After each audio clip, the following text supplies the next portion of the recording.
Welcome back to Crypto Today, everything decentralized. Today we're going to be talking about Pundi X, a recap of Zac Cheah's AMA. Now, if you want to stay up to date with my crypto videos, make sure that subscribe button and stay tuned.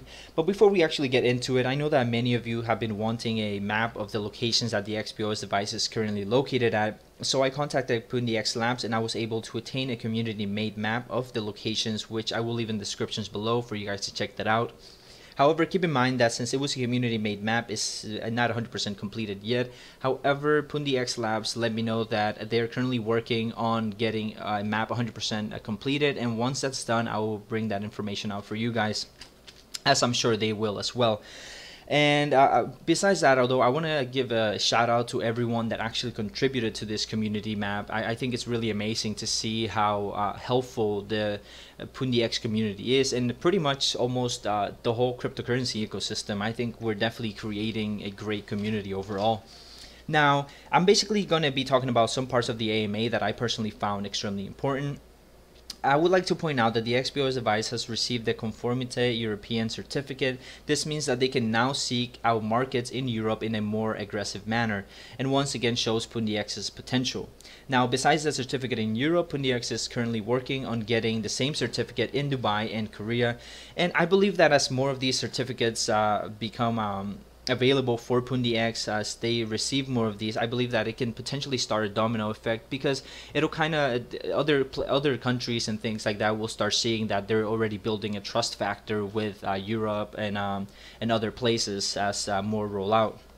And I think that's definitely going to be something very amazing moving forward. Now, something that I want you guys to keep in mind is something that Zac actually mentioned, is something that I kind of have talked about in my other videos as well, and it's kind of like he said that they're in it for the long haul. And the reason I'm saying this is because I know that sometimes we may get a little bit impatient because we don't see the movement in price action specifically, or we don't see the progress that we wish that was there. You know, like we don't see that boom from one day to another. But keep in mind that, like he said, they're in it for the long haul. I'm personally invested in it for the long haul as well. We just have to be patient and keep up to date with everything, because as long as they keep providing us new information and more partnerships and more certificates like this and more and merchants and things like that, we're still that just shows that we're still in good hands. Now, in the first quarter of 2019, there were about 3.9 million US dollars in transactions through the XPOS and the X wallet, and now we're actually live at 30 countries. And I know that that's actually, I personally feel that that's amazing, because I know that 5 more countries, we were actually at 25 countries not long ago, so 5 more countries isn't exactly all that much, but I feel like that's just pretty great that we acquire those 5 more, because this is how things go, you know, it's little by little, until one day we start making even faster progress, and I think we're definitely headed down that road. Now, something that I liked was that the mention of being in contact with the CEO of MasterCard and showcasing their XPOS device to them. However, there's still no major information on this, so I'll keep you guys updated as more information on this specific thing comes out. They're also working on adding bank transfers to the X wallet, which I think this is amazing, because I think this is something that a lot of us kind of want, you know, because it'll give you the ability to cash out from the app to your bank account. However, keep in mind that this is definitely easier said than done, as it requires licenses for each individual fiat currency. However, Zac stated that this is something that he personally himself wants to happen as fast as possible, because I think it'll definitely benefit a lot of us. It's just it'll just make it a lot easier when it comes to like wanting to cash out or convert it to fiat and things like that. Now, a developer ecosystem that will support traditional and tech companies, that will allow them to list their own tokens, but still needing NPXS and NPXSM and so on. This is one of Pundi X's main focus, aside from establishing partnerships that can bring the reach of the XPOS device to people from all walks of life, even if they have never even had an encounter with cryptocurrencies. They are also currently hiring regardless of the Coinbase and Visa news, and this is an extremely powerful move, because nobody would hire more people if they were doing bad. And I think this is something that can sometimes get overlooked, the fact that they're hiring, and that just shows again, like I said, you know, nobody would be hiring more people if they were not doing well, because that just wouldn't make sense for the company or whatever it may be.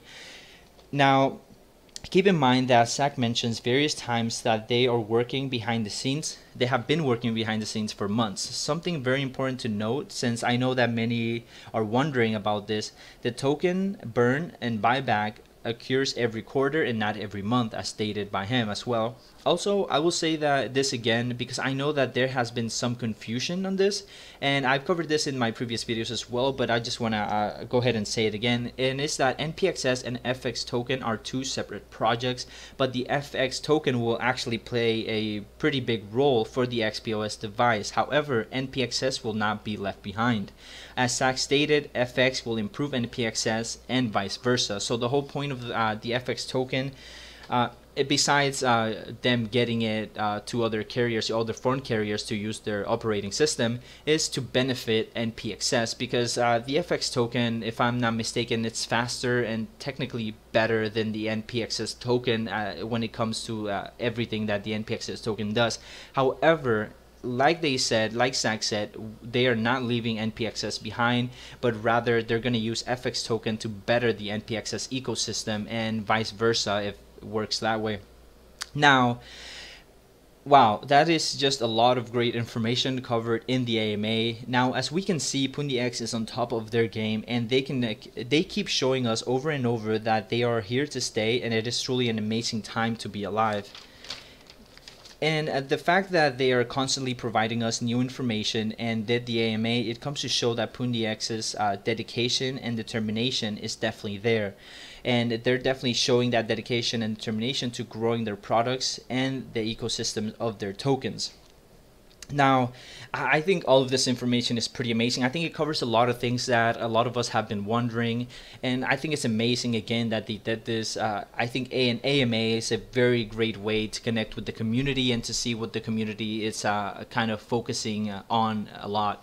And I think that we can definitely expect more AMAs as time goes on, and we can definitely expect some good news. I believe sooner than later, honestly, because it seems like as Europe already granted the certificate, I think that the chances of Dubai and Korea granting them the certificate is even higher now, just because they see that Luxembourg and Europe went ahead and took that step.